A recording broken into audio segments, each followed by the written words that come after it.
നമസ്കാരം. കണ്ണൂർ ജില്ലയിലെ രാഷ്ട്രീയമായി ഏറെ സവിശേഷതകളുള്ള മണ്ഡലങ്ങളിൽ ഒന്നാണ് അഴീക്കോട്.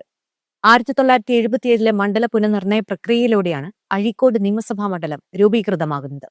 അതിനു മുമ്പ് ഈ പ്രദേശങ്ങൾ പ്രധാനമായും മാടായി മണ്ഡലത്തിന്റെ ഭാഗമായിരുന്നു.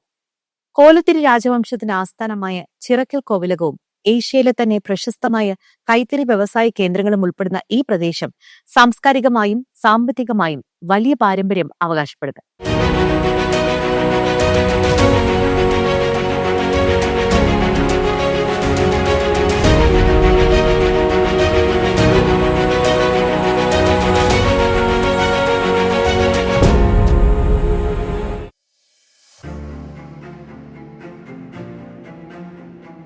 ഭൂമിശാസ്ത്രപരമായി കടലിനോടും പുഴയോടും ചേർന്ന് കിടക്കുന്ന മണ്ഡലമാണ് അഴീക്കോട്.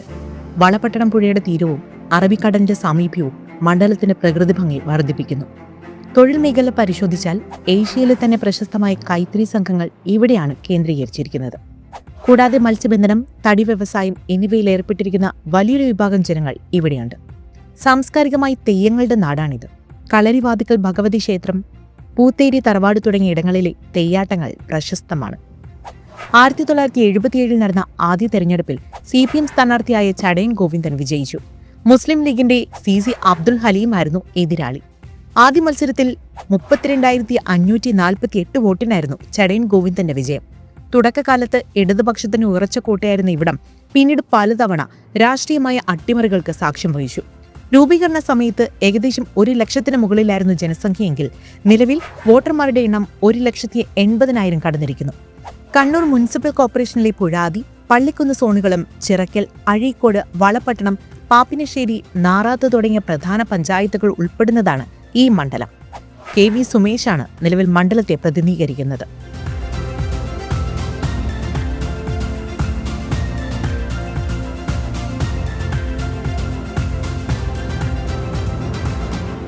ആയിരത്തി 1980 തെരഞ്ഞെടുപ്പിൽ ദേവൂട്ടി കോൺഗ്രസിലെ TV നാരായണനെ 14,483 വോട്ടുകൾക്ക് പരാജയപ്പെടുത്തി.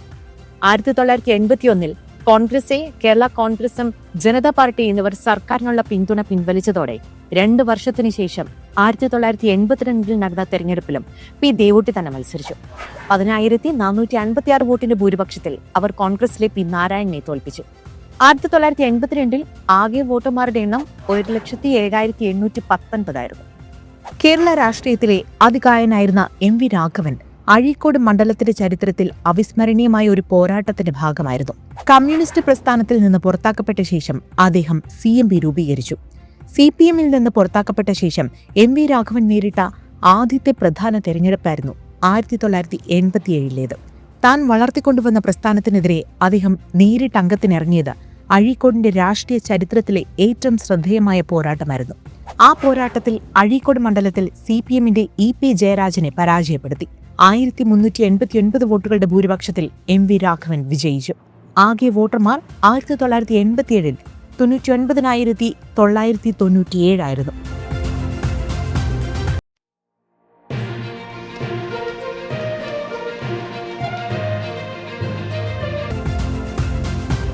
ഈ മണ്ഡലത്തിലെ വോട്ടർമാരിൽ ഭൂരിപക്ഷവും ഹിന്ദു വിഭാഗത്തിൽപ്പെട്ട തീയ സമുദായക്കാരാണ്. കമ്മ്യൂണിസ്റ്റ് പാർട്ടിക്കും ഒരുപോലെ സ്വാധീനമുള്ള വിഭാഗമാണിത്. കൂടാതെ മുസ്ലിം ജനതയ്ക്ക് മണ്ഡലത്തിൽ നിർണായക സ്ഥാനമുണ്ട്. പ്രത്യേകിച്ച് വളപട്ടണം, പാപ്പിനശ്ശേരി, നാറാത്ത് പഞ്ചായത്തുകളിൽ മുസ്ലിം ലീഗിന് ശക്തമായ വോട്ട് ബാങ്കുണ്ട്.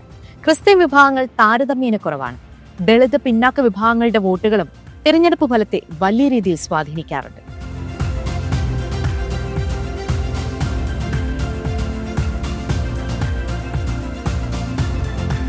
2016 തെരഞ്ഞെടുപ്പിൽ UDF സ്ഥാനാർത്ഥിയായിരുന്ന KM ഷാജി 2,287 വോട്ടുകൾക്ക് വിജയിച്ചു.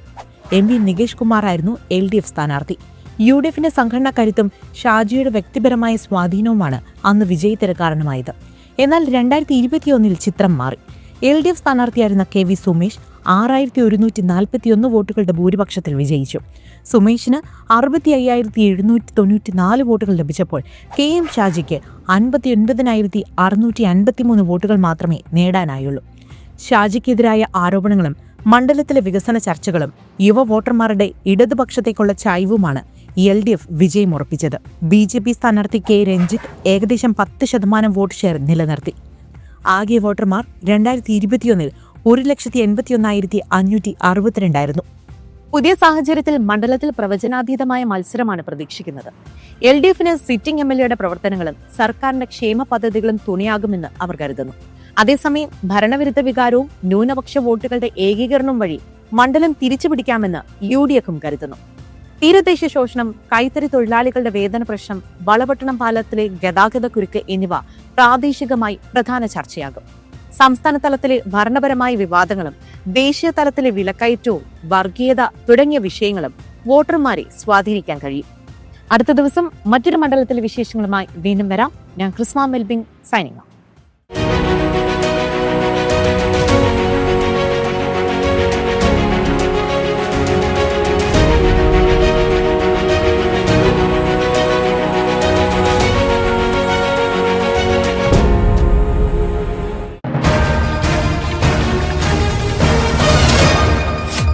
MC ന്യൂസ്, കനേഡിയൻ മലയാളികളുടെ വാർത്താജാലകം.